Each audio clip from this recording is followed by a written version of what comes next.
Alors, on continue lors de la T3 Uni 2014 et maintenant on va parler de Typo 3 XXL. Donc, donc une grosse instance Typo 3 multisite, c'est ça? Oui, Donc c'est un cas d'usage en fait où vous allez c'est nous une étude de présenter cas. Voilà. une étude d'un projet réalisé assez intéressant dans le contexte Typo 3. Donc on va commencer par un petit tour de table et puis après je vais vous laisser la main. Très bien. Voilà, je vous confie les internautes. Alors moi je suis le client, Frédéric Guimier, Chambre d'agriculture des Pays de la Loire, et je représente le système d'information du réseau des chambres d'agriculture qui est un service commun à toutes les chambres de France. Et donc au sein de ce réseau, je suis chef de projet web. Donc, je suis toujours Aude Joly, chef de projet chez Imagineur. Et donc, c'est moi qui m'occupe du projet chez Imagineur en tant que prestataire donc des chambres d'agriculture. Depuis combien de temps ce projet? Alors, ce projet-là, ça fait, en fait, ça fait 6 ans au moins, je crois, qu'on travaille pour les chambres d'agriculture. Et c'est un projet qui a déjà 3 ans, mais qui est né enfin, qui vient de très loin des chambres d'agriculture. D'accord, très bien. Xavier Persaguer, contributeur actif Typo 3. J'ai travaillé et je travaille toujours avec deux projets de complexité assez similaires. Donc voilà pourquoi je D'accord, retour d'expérience aussi retour de d'expérience et projets puis similaires. participe. Très bien. Bon, bah écoutez, à vous de jouer. Très bien. C'est moi qui vais commencer. Euh, donc, on a appelé ça la Web Factory des chambres d'agriculture. Donc, c'est un projet en fait qui est né des besoins des chambres d'agriculture. Les chambres d'agriculture en France, elles sont divisées en régions et en départements, et chaque chambre régionale ou départementale peut potentiellement avoir besoin d'un ou plusieurs sites internet, extranet, actuellement intranet, ou même des petits sites événementiels. Tout ça est géré à l'origine chacun de son côté, fait appel à un prestataire, fait développer son site, etc. Ce qui est forcément compliqué à gérer de façon nationale. C'est pour ça qu'ils ont commencé à créer ce qu'ils ont appelé un kit. Un kit de publication qui a été créé en 2007. Et petit à petit, on est passé de 30 à 80 chambres utilisatrices. Et ça représente aujourd'hui 150 sites web avec une concentration des serveurs. C'est-à-dire qu'on a commencé déjà à faire une première phase de mutualisation des serveurs et des sites. Donc on a maintenant une dizaine de régions qui ont entre 6 et 15 sites web sur un même serveur. Mais on a encore quelques chambres qui ont des sites uniques sur des serveurs uniques. Donc voilà, maintenant la phase 2 du projet, c'est de finir de régionaliser les kits et d'avoir donc une seule instance nationale Typo 3 dans laquelle on est ensuite des dossiers régionaux et avec un super webmaster régional qui peut piloter tous ces sites avec des délégations à des webmasters pour un ou deux sites, voire des pages, voire des accès encore plus pointus. Donc ça, on est arrivé à cette conclusion d'instance parce qu'il y avait une volonté du CIRCA, donc c'est un organisme, Un service commun. un service commun qui gère les systèmes d'information au sein des chambres d'agriculture, qui souhaitait qu'on fusionne les outils. Et donc, on a envisagé plusieurs scénarios pour fusionner. Et celui qui est apparu comme étant le plus évident, c'est finalement d'avoir une unique instance Typo 3 qui regroupe l'ensemble des sites de toutes les chambres, qu'elles soient régionales ou départementales. Tout ça s'inscrit bien sûr dans un projet plus gros qui est la régionalisation des chambres. Voilà, la régionalisation, la réforme des organisations publiques, tout ce qu'on entend.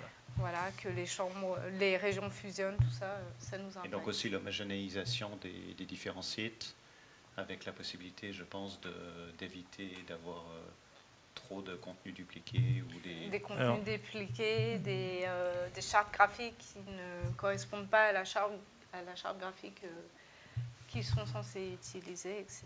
Donc, Et aussi la volonté d'avoir une couverture géographique de nos informations, parce qu'actuellement nous avons donc des sites qui correspondent à nos limites administratives. Or, les agriculteurs qui sont en limite de département, de région, peuvent avoir envie de voir simplement sur le même site web de l'information qui se trouve non pas sur leur département, mais à 50 km de chez eux. Voilà. Et ça, on est en France, on n'est pas les seuls à avoir des problèmes avec ça, de gérer nos territoires avec des frontières imperméables. Donc il faut qu'on avance. Ça, c'est vraiment une commande politique. Et alors derrière, après, il y a plein de projets qui peuvent en découler dans les années à venir, notamment autour de la géolocalisation des informations et du coup leur mise en valeur auprès des internautes.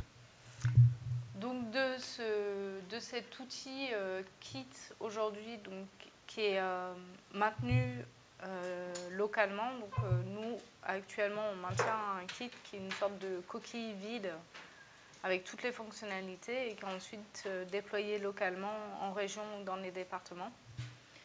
Et ensuite en région ou département, ça va être la chambre qui va héberger, donc qui va devoir trouver une solution d'hébergement et qui va devoir installer son site, donc installer un typo 3. Et ensuite, faire les paramétrages. Quand il y a une mise à jour, installer la mise à jour, éventuellement aller toucher un petit peu le typoscript, faire 2-3 modifications dans HTML, parce que bon, le président, il aimerait bien que le vert soit remplacé par du violet, ou ce genre de choses. Et donc, tout ça fait qu'en fait, finalement, ce parc est assez complexe à gérer et assez lourd en temps homme pour vous. Voilà. Alors pour reprendre un peu une précédente conférence, on est paresseux aussi. On n'aime pas faire des choses répétitives et notre métier, nous, c'est de mobiliser de l'information et la mettre à disposition de nos ressortissants qui sont les agriculteurs. Installer des serveurs, mettre à jour des serveurs, etc., c'est pas notre métier. Et nous, les métiers des hotliners nationaux du réseau des chambres, c'est vraiment de faire de l'assistance métier aux webmasters, de les aider à produire des sites web, à faire en sorte que la fréquentation soit à la hausse et non pas à savoir pourquoi il faut mettre telle ligne dans le typoscript ou pourquoi le flux RSS ne marche pas, alors qu'il marche sur un autre site juste à côté avec le même kit.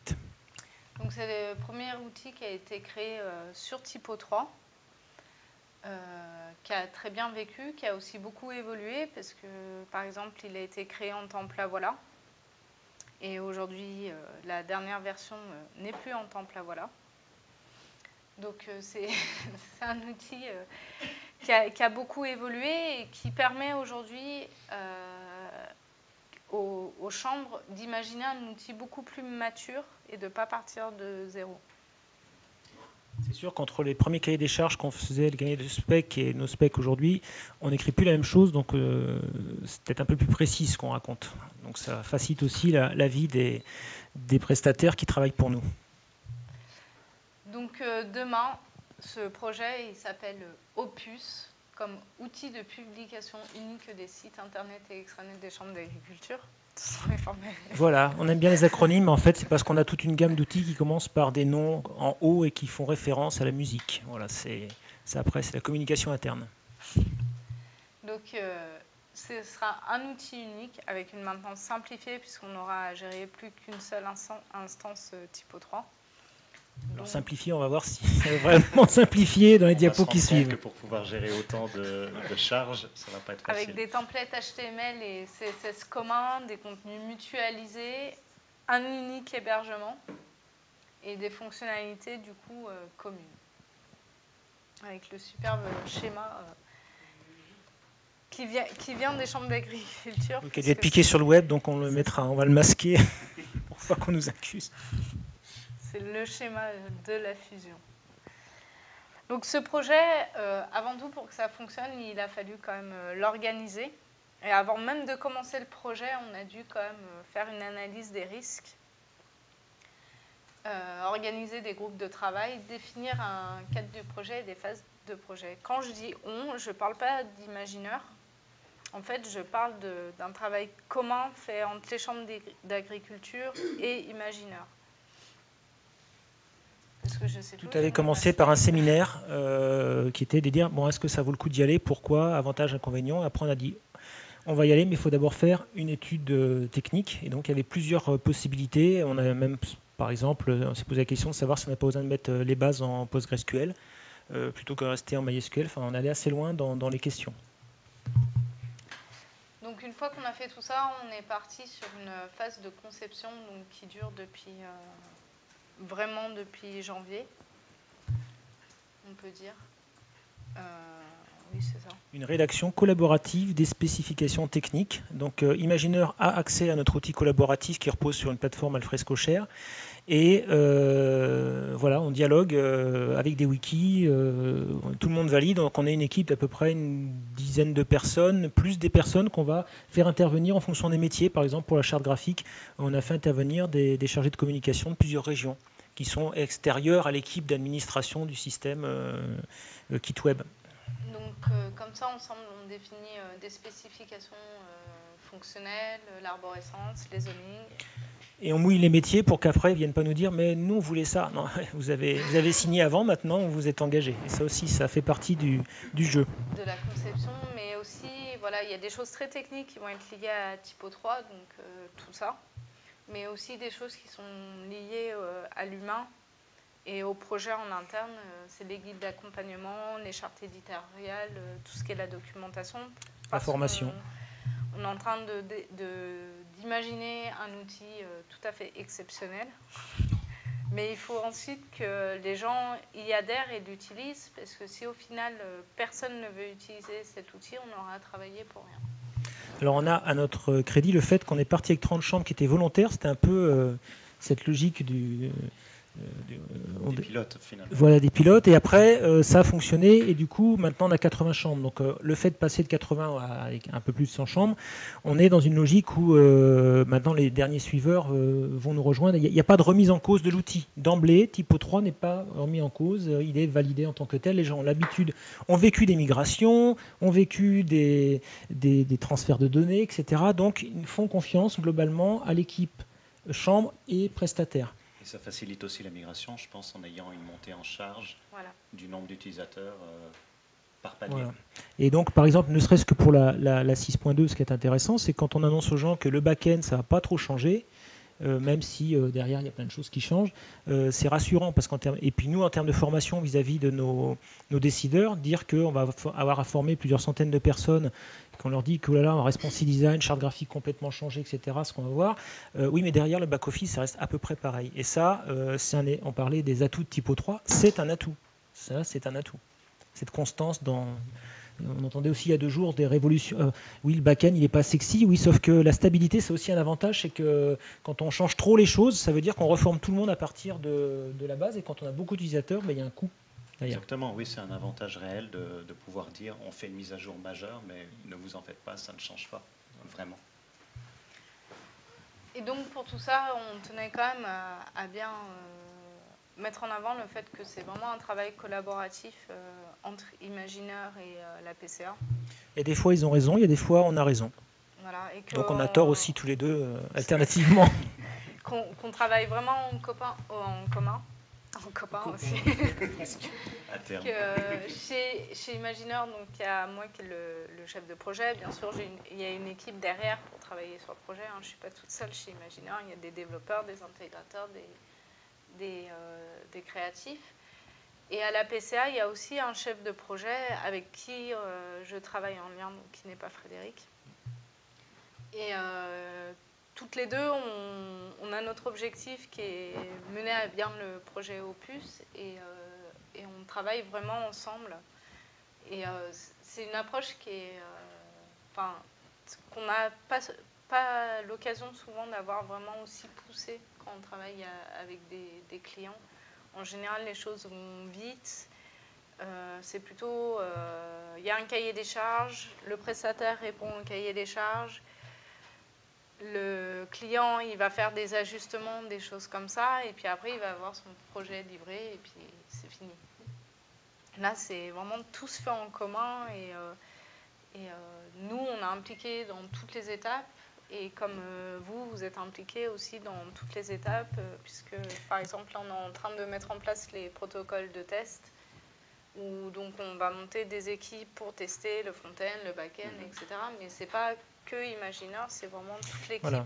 Et la chef de projet qui est Muriel Embarki, qui doit d'ailleurs nous regarder, elle n'est pas informaticienne à la base. C'est-à-dire qu'on mixe les métiers. C'est-à-dire que l'équipe nationale qui pilote le projet Opus, il y a des gens des métiers, il y a des informaticiens pur sucre, et il y a des gens de la com. Et voilà, c'est ça aussi qui fait la richesse d'un projet et qui évite qu'on se plante en oubliant, ah oui tiens, on a oublié Alors, quels tel sont aspect. les problèmes d'avoir une plateforme collaborative aussi grande que celle-là? Alors le problème, si on peut dire que c'est un problème, c'est qu'on fait beaucoup de réunions et que tout est très long à se mettre en place. Forcément, quand on fait des spécifications avec 10 personnes et que ces 10 personnes en plus remontent les besoins qu'elles ont localement auprès de encore 10 ou 15 personnes, quand on se dit, bon, les actualités, qu'est-ce qu'elles vont faire sur le site ? Et ben pour se mettre d'accord sur les champs qu'on aura, sur comment les actualités vont être rendues, ça fait des grandes discussions et au lieu de prendre la décision peut-être en 10 minutes, on va la prendre en 1 heure ou en 2 heures. Je pense que c'est le plus gros problème du collaboratif. Ouais. Même si on essaye de faire toujours respecter la règle des 80-20, c'est-à-dire il faut que ça réponde à 80% des besoins, et après Typo 3 a ça d'intéressant, c'est que quand il y a des questions qui nous sont posées, des fois c'est pas forcément une extension qui est la réponse, c'est une combinaison de ce qui existe qui peut apporter une réponse métier. La réponse métier n'est pas forcément une nouvelle extension. Et on en a un peu bavé à une certaine époque, et aujourd'hui on essaye d'en revenir et d'essayer d'avoir des choses qui soient simples, soient claires, dire un peu moins d'extension, peut-être un peu moins de fonctionnalités, mais le faire bien. Parce qu'on a notamment à certains moments mis en place dans le passé du kit web des extensions qui n'ont finalement pas servi.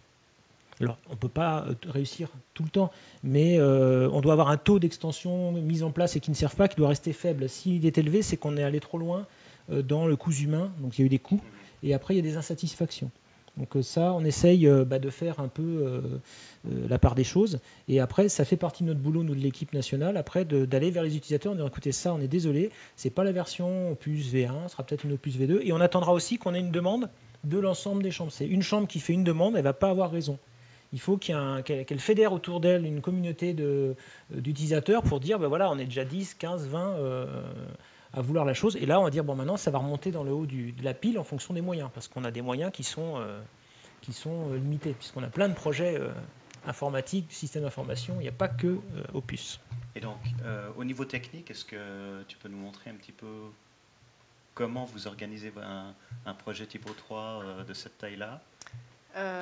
Les contraintes, les questions que vous vous posez. Alors, on va juste passer peut-être. Oui, volontiers. Du coup, la dernière phase du projet sera la phase de recettes. J'ai commencé à en parler, où on la divise avec des groupes de travail et un outil qu'on va utiliser qui est Redmine pour toute la gestion de la recette. Et oui, la phase de déploiement, donc avec une région pilote. Une région pilote qui n'utilise pas le kit web. Donc cette région pilote va pouvoir se lancer sur Opus sans avoir à se coltiner les reprises de données. Sachant que les reprises de données va être développée au moyen d'un script, mais dans un second temps, en une seconde étape, décalée de 3 mois. Ensuite importer les sites externes voilà. dans cette instance unique. Voilà, mais on commence par faire du from scratch pour la part d'une région qui était sur un outil où elle ne peut pas récupérer ses contenus parce que c'est vraiment trop ancien, différent. Mais on verra aussi que la reprise des contenus, à chaque fois, c'est une grande question parce qu'il y a une telle refonte éditoriale front-end que ça pose des questions aux chargés de com, de dire il va falloir ce qu'on a mis en place depuis 2007, un peu remis au goût du jour, vers 2009-2010, aujourd'hui, il faut tout repenser en termes éditorial. Et donc, on va reprendre une partie des contenus. On va tout récupérer, mais dans ce qu'on va récupérer, il y en a une partie qu'on va foutre à la poubelle. Alors justement, dans ce contexte-là, parce que la prochaine conférence parlera justement de l'oubli de l'information, est-ce que vous avez une problématique qui est liée à cet oubli de l'information ou au fait que les chargés de com souhaitent, dans le cadre de ce projet, déjà planifier que certains contenus doivent disparaître automatiquement? Alors c'est une grande question parce qu'on a un réseau documentaire très actif dans les chambres d'agriculture. Actuellement, il y a plein de sujets qui tournent autour de la gestion documentaire, de l'archivage des données, du cycle de vie des documents. On nous demande aussi des systèmes de GED dans le cadre de nos démarches qualité des services vis-à-vis des clients. Donc de la donnée, on croule dessous et on ne sait pas trop comment. Enfin, on sait pas trop. On a des idées pour la gérer, mais suivant les métiers, les cycles de vie ne sont pas les mêmes. Et donc là, aujourd'hui, on a un projet en lui-même. Qui est lancé et qu'un autre groupe de travail est en train de s'approprier. Maintenant, là pour le projet Typo 3, nous l'idée c'est que petit à petit, les documents qui sont valorisés sur Typo 3 ne viennent plus de la base de données Typo 3. Typo 3 n'est que le CMS qui va interroger les bases de données. Donc petit à petit, déjà les vidéos par exemple, elles ne sont pas stockées dans Typo 3 bien sûr, elles ne sont pas stockées sur notre serveur. On a un Dailymotion Cloud et là tous les codes maintenant sont gérés de manière unitaire au niveau national et on les intègre ils vont être intégrés dans Opus. Donc une vidéo mise sur le cloud Dailymotion, le code embed pour l'instant va être mis manuellement dans le back-office, mais à terme, on imagine bien une API, je mets la vidéo, boum, je trouve dans mon back-office la vidéo. Pour le moment, on va mettre juste en place un site, une sorte de gestion documentaire pour les vidéos. C'est une web TV qu'on a développée chez Imagineur qui est sur le TER. Et pour le moment, donc, tout sera intégré là-dedans pour plus tard disparaître. Donc à terme, en fait, cette plateforme Typo 3 va vraiment aller piocher de l'information dans différents systèmes externes. Mis à part les actualités qui sont le cœur de Typo 3, les news, où là, pour l'instant, on n'a pas de décision. Et par contre, on a, nous, des publications Chambre d'agriculture qui sont actuellement stockées dans la base de données Typo 3 sous forme de news avec quelques petites particularités, puisqu'on rajoute un nombre de documents, un nombre de pages, donc il y a un onglet supplémentaire pour les utilisateurs, une petite extension en plus. Mais à terme, les publications, on devrait pouvoir aller les chercher dans une base documentaire et les faire apparaître à l'écran de manière que ce soit transparent pour l'internaute. Mais en tout cas, en termes de gestion back-office, ce ne sera plus la même chose. Un petit mot sur l'architecture technique. Voilà ce qui fait peur. Voilà ce qui fait peur, effectivement.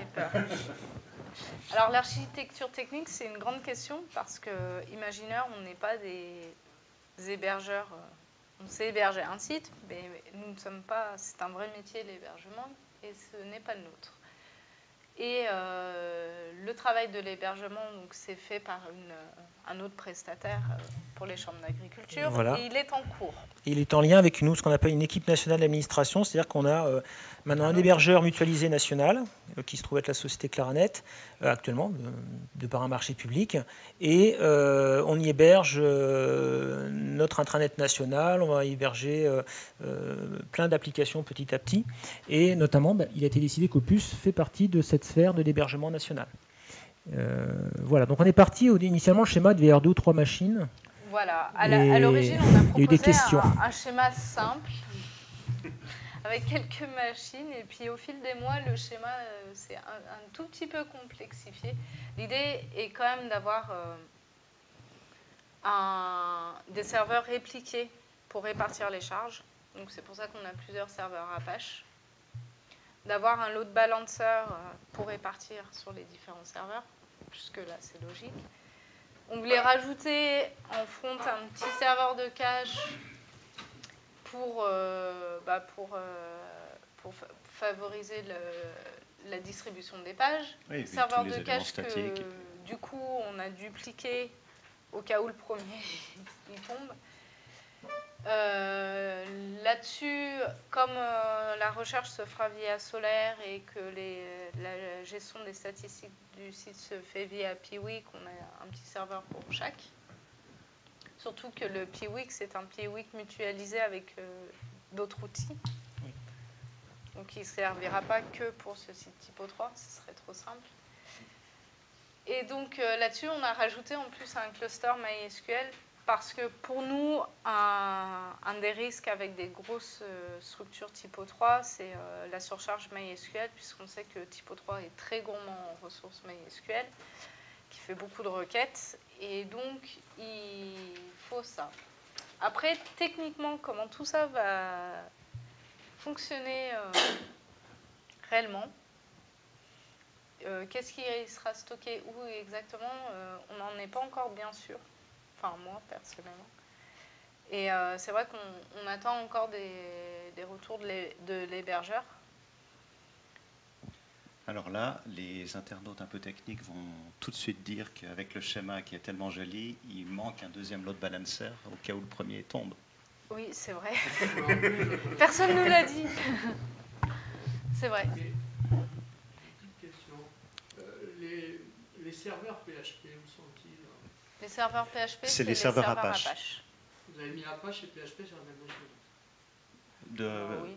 Apache tout seul ne fait pas grand-chose. Alors effectivement, il y a moyen d'utiliser au lieu du module PHP, mode PHP de Apache, on peut utiliser PHP FPM par exemple. Et à ce moment-là, ça pourrait être un serveur PHP séparé, mais c'est vrai que c'est communément placé ensemble.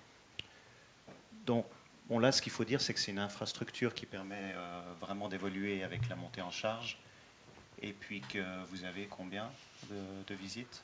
Alors oui, notre problématique est que chaque site a potentiellement beaucoup de pages et on est à plus d'1 million de visites par mois. Actuellement, sur la structure actuelle, en regardant les consolidations. Les consultations qu'on a actuellement sur un panel de sites. Donc 1 million de vues, 150 sites. Et le nombre de pages totales que vous avez stockées dans Typo 3? Quelques dizaines de milliers, mais la question qui se pose aujourd'hui, parce que on veut mettre en place une infrastructure qui va répondre aux besoins, puisque c'est fait pour gérer nos sites internet, mais aussi nos sites extranet. Donc les extranets d'élus sont en train, d'agriculteurs sont en train de se profiler à l'horizon. On a de plus en plus de demandes, il va falloir y répondre. Et ces extranets, potentiellement, on va avoir des dizaines de milliers d'agriculteurs qui vont pouvoir s'y connecter. Et les agriculteurs ont ceci de très particulier qu'ils vont sur Internet quand il pleut, parce qu'ils ne sont pas dehors. Ou quand il y a des phases clés dans la vie de l'exploitation, comme la déclaration PAC ou des choses comme ça. Donc il va falloir qu'on puisse gérer des pics de fréquentation très forts. Et sans architecture comme ça, nous, politiquement, on ne peut pas se permettre de dire voilà, la déclaration PAC, il reste 3 jours, et puis tous nos sites qui apportent de l'information, ils plantent. C'est pas possible. Donc, et là, nous, l'équipe nationale d'administration dit s'il y a besoin de gonfler, de mettre 3 serveurs de plus pendant 1 mois par an, parce qu'on sait qu'un mois par an, on va mettre 3 serveurs de plus. On va voir ça avec l'hébergeur pour tout ce voilà. Donc c'est là que les infrastructures aussi basées sur le cloud permettent de faire ce genre de choses, mais qu'il faut le prévoir dès le début, effectivement. Voilà. Alors après, on a discuté avec Xavier déjà là, autour de bière et de Morito, que effectivement sur MySQL, comment faire en sorte qu'on ait plusieurs serveurs MySQL? Est-ce qu'il y en a d'abord un maître et esclave? Où est-ce qu'on écrit les données? Où est-ce qu'on les lit? Donc là, il y a encore plein de questions qui... C'est effectivement des choses où au niveau de Typo 3, on est un peu limité. On ne peut pas spécifier plusieurs serveurs MySQL dans Typo 3 directement, en lui disant par exemple que toutes les écritures se font systématiquement sur une machine et que les lectures doivent être dispatchées. Mais... Pardon? Avec l'IP virtuel? Oui, avec l'IP virtuel, mais il faut à ce moment-là effectivement passer par des modules MySQL, des proxys qui sont capables d'analyser les requêtes et puis de les dispatcher en fonction du type de requête. Mais je pense qu'une fois que ce sera en place et que ça fonctionnera, on distribuera ce schéma parce qu'on a fait quand même beaucoup d'appels à des personnes qui avaient un petit peu des compétences croisées, qui avaient un peu ce genre de problématique. Et en fait, on n'a jamais eu personne pour nous dire réellement, moi j'ai fait la même chose. Et ça a peut-être amené aussi à faire évoluer un peu Typo 3 au niveau du système de mise en cache, parce qu'on peut imaginer que selon les types d'enregistrements qui vont être modifiés, il va falloir vider le cache de façon assez conséquente sur plusieurs sites. Et si vous avez énormément d'éditeurs qui travaillent en même temps, il peut y avoir des problématiques de caches qui sont vidés plusieurs fois alors que... C'est déjà un problème pour nous. Quand on doit gérer dans une région, on gère effectivement, on supprime tout le cache. C'est une page ou toutes les pages. Et ça pose un problème. On a d'ores et déjà prévu en fait de redévelopper le système, pas de redévelopper, j'ai une grosse bêtise, d'ajouter des fonctionnalités sur le système de cache actuel pour permettre de vider uniquement une branche ou partie de branche. Oui. Alors là, on arrive gentiment au bout. Je ne sais pas s'il y a des questions qui...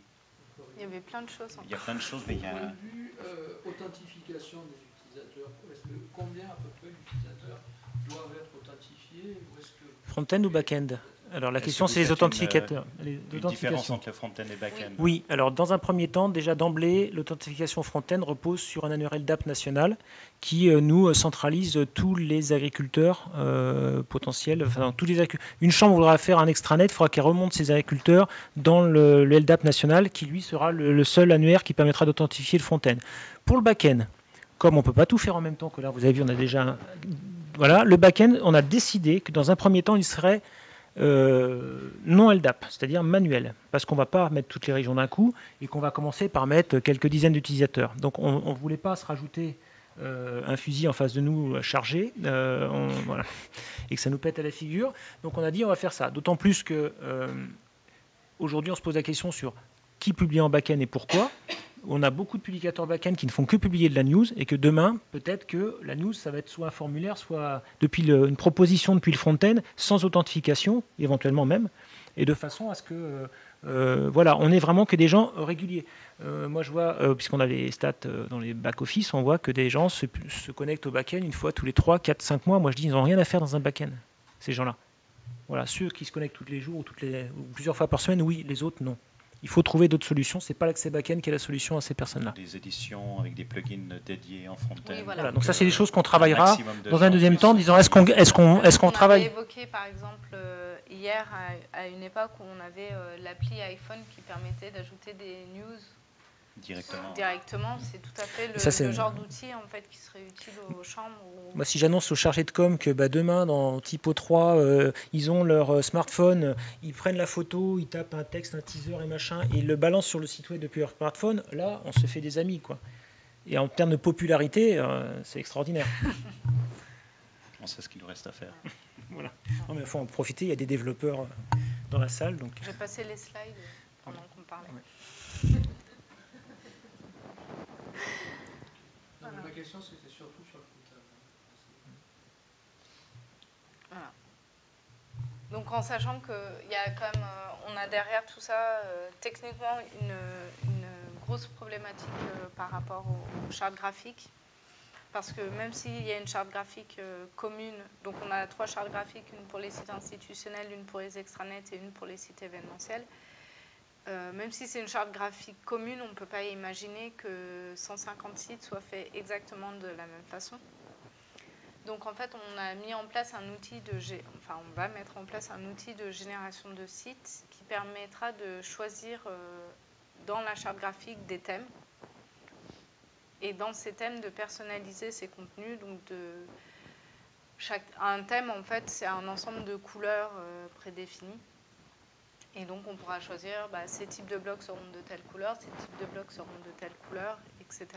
Dans une logique validée par le réseau de com par rapport à notre charte institutionnelle pour la partie corporate et extranet, et beaucoup plus libre pour la partie des sites événementiels. On doit éventuellement coller à des partenariats avec des couleurs particulières liées à des logos d'événements, des choses comme ça. Est-ce que vous allez prévoir un système qui permet de générer automatiquement ces sous-sites? Oui. C'est ça en fait. Ce sera un super webmaster. Il pourra aller dire, moi, dans ma région, j'ai besoin d'un nouveau site événementiel. Il va être autonome. Donc vous aurez un site exemple qui sera dupliqué. Voilà, à partir d'un site exemple. On a créé une arborescence avec toutes les fonctionnalités. Quand il va créer son site, il mettra toutes ses personnalisations, ça va générer son site et ensuite il pourra dire moi mes actus, je les prends, je les proxy, etc. Pas semblant d'avoir suivi.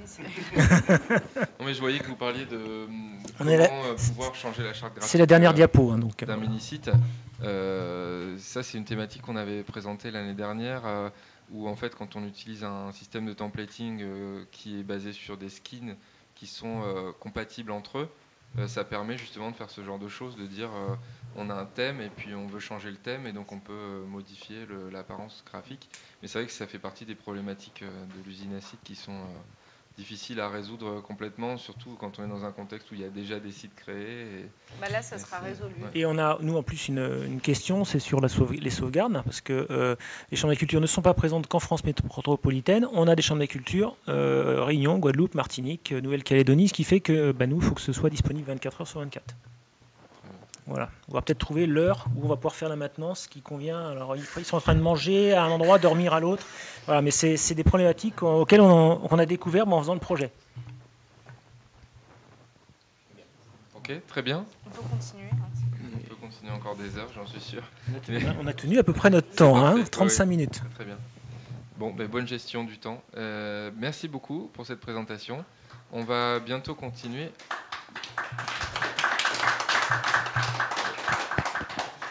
On va donc continuer avec le web sémantique. Et ce sera une conférence en anglais.